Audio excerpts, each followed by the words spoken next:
Hello, my dear students. Today we will discuss one important theorem related to the principal ideal ring. We know that the set of integer is a strong example of all. I mean, it is a ring. Well, it is a commutative ring. Fine. It is a commutative ring with unity. Okay. Then what? This one means the principal ideal ring. Before I start the proof, let me recall the definition of principal ideal. Principal ideal means any ideal is said to be a principal ideal if it has a generator. Generator means what? From single element we get so many elements. Okay, let me prove this theorem. We know that set of integers under the binary operation addition and multiplication is commutative ring with unity. It is enough to show that every ideal of integer is a principal ideal. Okay, let me take an ideal. Let S be an ideal of an integer z.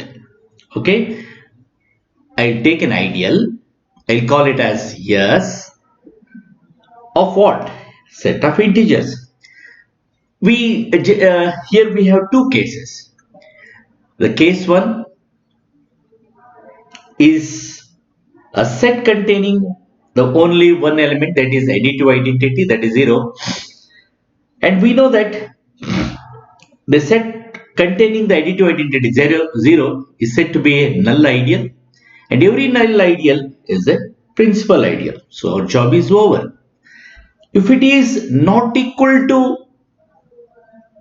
0, I mean the set containing additive identity, what it indicates? It indicates that S contains minimum, I mean at least one non-zero element, because S is not equal to 0. That means we see at least one non-zero integer. I'll call that integer as A. You take any notation as you wish. Let me take A. Let me rewrite the entire statement mathematically. Let A be a non-zero element of an ideal S. What is S? S is an ideal. If it is an ideal, 100%, no doubt it is a subring. If it is a subring, all the conditions of the subring holds good. If A is a member of S, then minus A is also a member of S, because it is a subring. That means if S contains at least one positive integer, that means if A belongs to S, then minus A is also an element of S. Let me take the least positive integer from S. Let S be the least. This word is very important. Let S be the least positive integer in S. What is S? Once again, it is an ideal of set of integers. We have to show that S is a principal ideal generated by an element S. We denote like this: S is equal to S inside the bracket, S, that is small s, inside the bracket, whereas capital S indicates an ideal of an integer Z, whereas small s indicates what? the least positive integer, or in short it is an element. Whenever I write like this, that indicates it is a generator. Generator means from this element we can have many number of elements. Let me take any integer. I'll denote it by n. Let n is any integer in S. Then by division algorithm, you know the division algorithm, there exist two integers, namely q and r, such that n equal to qs plus r with provided 0 less than or equal to r and r is less than s. Now, what is s? Capital S, as we know, capital S stands for an ideal of integer, right? Whereas small s is the least positive integer. If s belongs to s, q is an integer. That means that definitely their product belongs to s. Qs belongs to s because s is an ideal.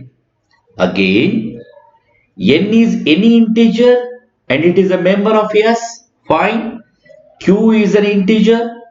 Then their difference belongs to s. Whenever we see the difference between two elements, we have to say that it is a subring. Definitely it is a subring because every ideal is a subring. But what is the condition? The condition is what? 0 less than or equal to r and r is less than or equal to s. Listen to my words carefully.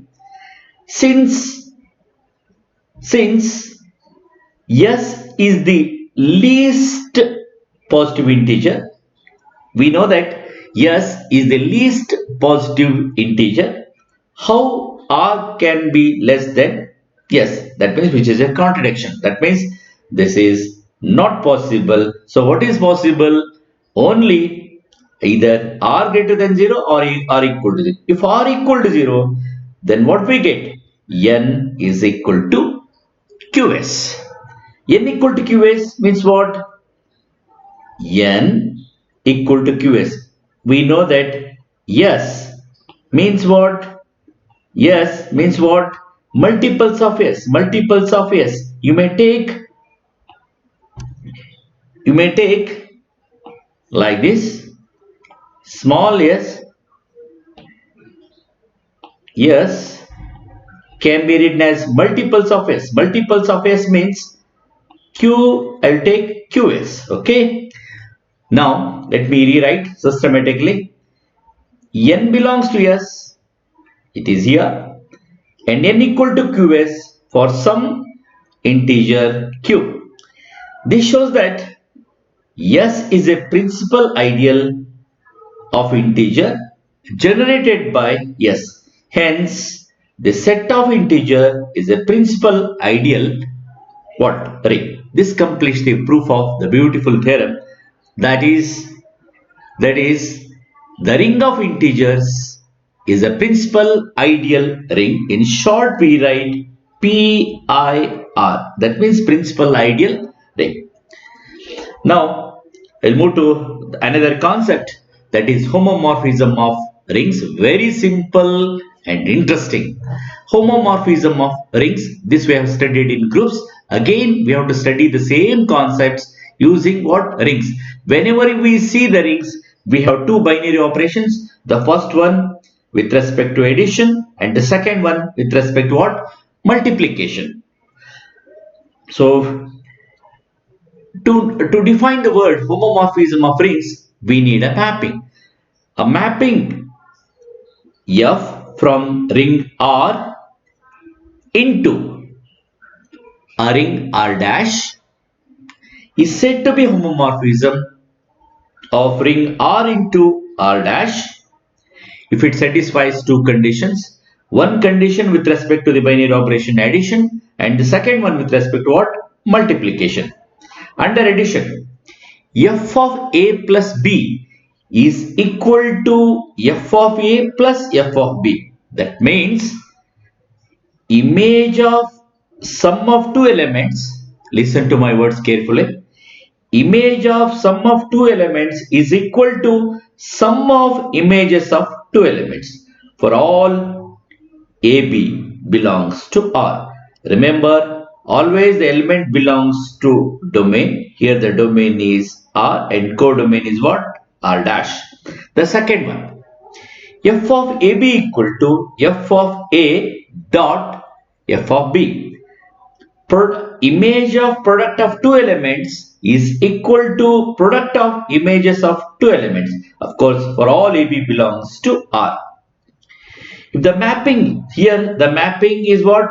R, F from what? R to R dash. F is a mapping from R to R dash. If it is onto, if the mapping is onto, if it satisfies onto property, then R dash is said to be what? The homomorphic image of R. Next definition, isomorphism of rings. To say isomorphism, it should satisfy the homomorphism property. It must satisfy one property, I mean the oneness and onto. A ring R is said to be isomorphic to another ring R dash if there exists a mapping which is both 1 and onto such that f of A plus B is equal to f of A plus f of B. F of AB equal to f of A dot f of B. This is homomorphism condition, one property and onto. That means to say rings are isomorphic to each other, it must be homomorphism, one and onto. In other words, a homomorphism mapping from ring R onto a ring R dash. That means the mapping must be homomorphism. That means it must satisfy homomorphism condition. Homomorphism condition means f of A plus B equal to f of A plus f of B. The second condition, f of AB equal to f of A dot f of B. Homomorphism condition. Onto property, you know onto property. The next one is, in addition to these two, that means homomorphism and onto, it must be what? 1 also. If R is isomorphic to R dash, then we denote it by this notation. The ring R is isomorphic to what? R dash. Now I will take the properties of homomorphism. If F is a homomorphism, that means two conditions are satisfied, fine. F is a homomorphism of ring R into R dash, not onto property, only homomorphism property. Then it satisfies these two conditions. F of 0 equal to 0 dash, that means this 0 is a member of R, 0 dash is a member of what? R dash. F of 0 equal to 0 dash, where 0 is this one. O is the 0 of R and O dash, that is 0 dash, is the 0 of what? R dash. The second one, f of minus A is equal to minus f of A for all A belongs to R. Let me prove these two important properties. If A belongs to R, if A is an element, if the element A belongs to the domain of a mapping, that is R, then its image belongs to codomain, that is R dash, no doubt at all. Here, what I do now, I will write f of A as f of A plus 0 dash, rewriting f of A as f of A plus 0, right hand side as it is, no change. Since F is a homomorphism, therefore again this can be written in this form. F of A plus F of 0 because F is homomorphism. Again right hand side as it is using cancellation law. Using left cancellation law, we write f of 0 equal to 0 dash. So this completes the proof of the first property. Now the second property, f of 0 equal to 0 dash. That means I'll rewrite the first property. Rewriting the first property. Again f of 0 can be written as rewriting in another way. A plus of minus A. In place of 0, I will write A plus of minus A for all A belongs to R. Since F is a homomorphism, this can be written as F of A plus of F of minus A. Sum of these two equal to 0. That means 0 dash. That means 1 will be the additive inverse of the next second one. Therefore, F of minus A equal to minus F of A. This completes the proof of the second property. Now, I'll take the properties related to isomorphism of rings. Very interesting and simple also. If F is isomorphism, that means clearly it is homomorphism 1, 1 and onto. If F is a homomorphism of ring R onto R dash, we have to prove all these results. The first one, the image of 0 of R is the 0 of what? R dash. Second one, the image of the negative of an element of R is the negative of the image of that element. Is same as writing f of minus A equal to minus f of A. The third one, if F is commutative ring, so R dash. That means R dash is also a commutative ring. If R is without 0 divisors, then R dash is also without 0 divisors.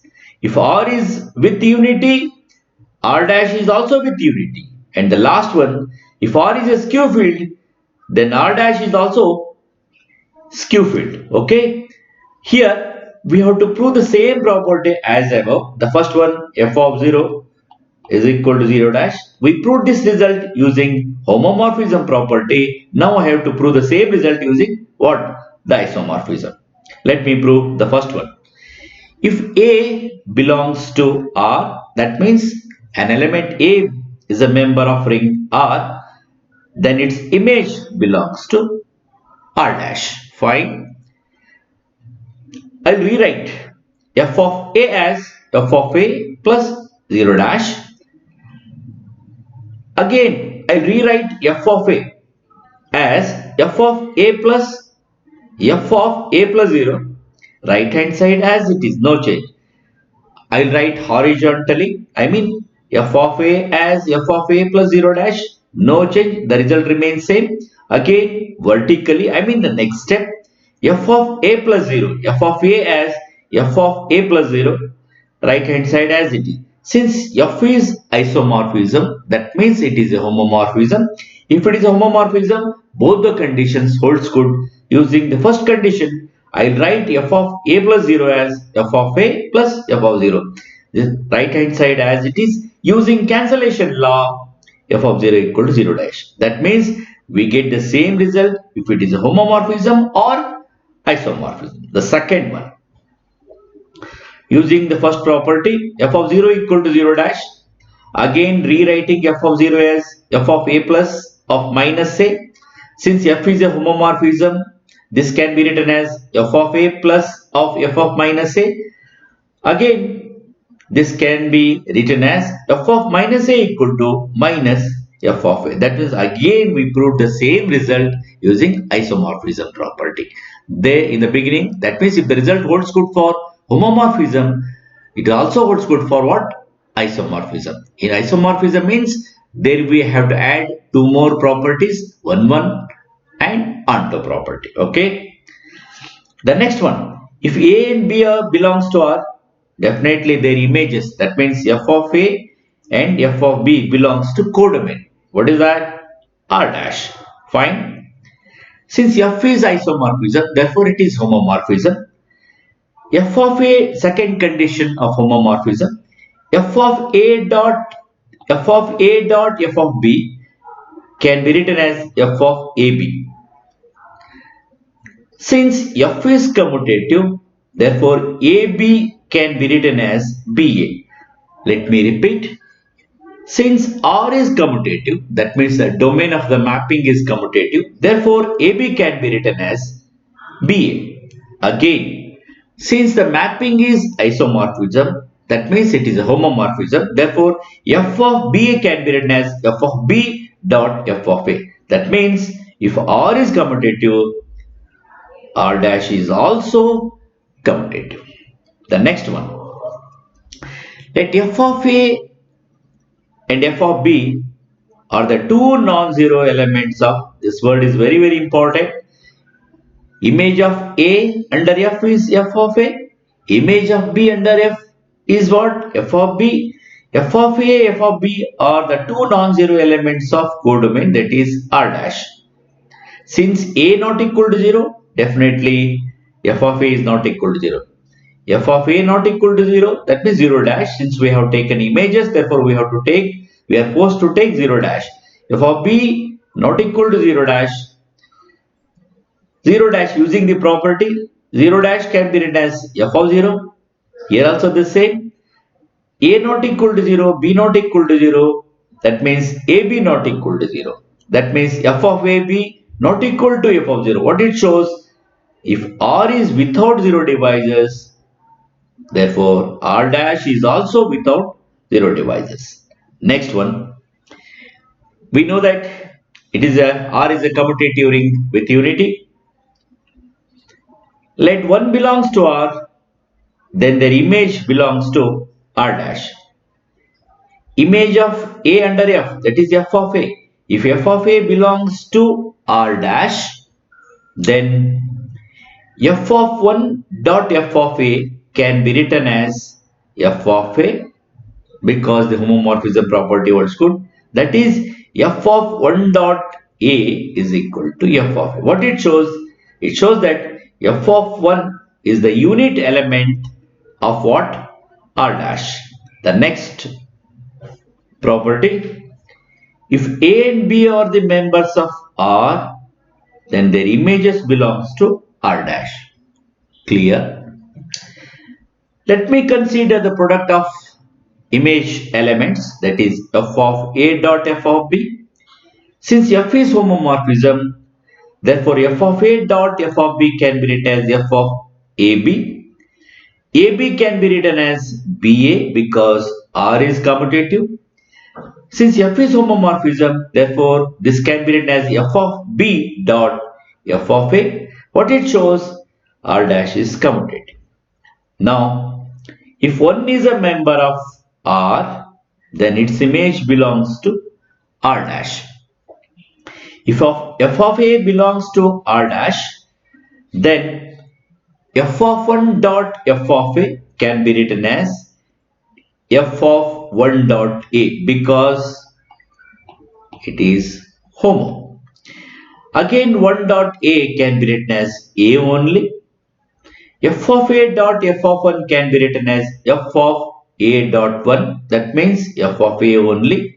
If it is 1 dot A or A dot 1, we get same result because it is a commutative. F of A, therefore f of 1 is the unit element of what? R dash.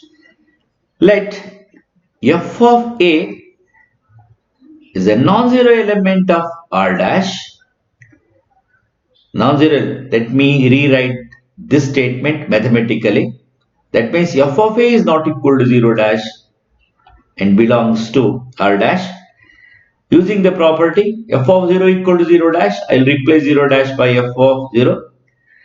Since isomorphism means 1 property holds good. 1 property means if the images are not equal, that means elements are not equal. Since f is isomorphism, that means it is 1 1. Since it is 1 1, if the images are not equal, then elements are not equal. What it indicates? Inverse element exists only when it is not equal to 0. Remember, the inverse of any element exists only when it is not equal to 0. So that means clearly the inverse of A, that is A inverse, exists. Now, f of A inverse, if f of A belongs to R dash, then f of A inverse belongs to R dash. Now I'll take the product of these two. F of A dot f of A inverse or f of A inverse dot f of A can be written as f of A dot A inverse or f of A inverse dot A, because homomorphism condition holds good. A inverse dot A means f of 1. A inverse dot A means 1. Here it is f of 1. This shows that f of A inverse is the multiplicative inverse of what? F of A. What it shows? Clearly it is a field. That means it is a skew field. This completes the proof of all the properties. I hope you got it. If you have any doubt, just put it on the comment box so that I will explain one more time. Thank you.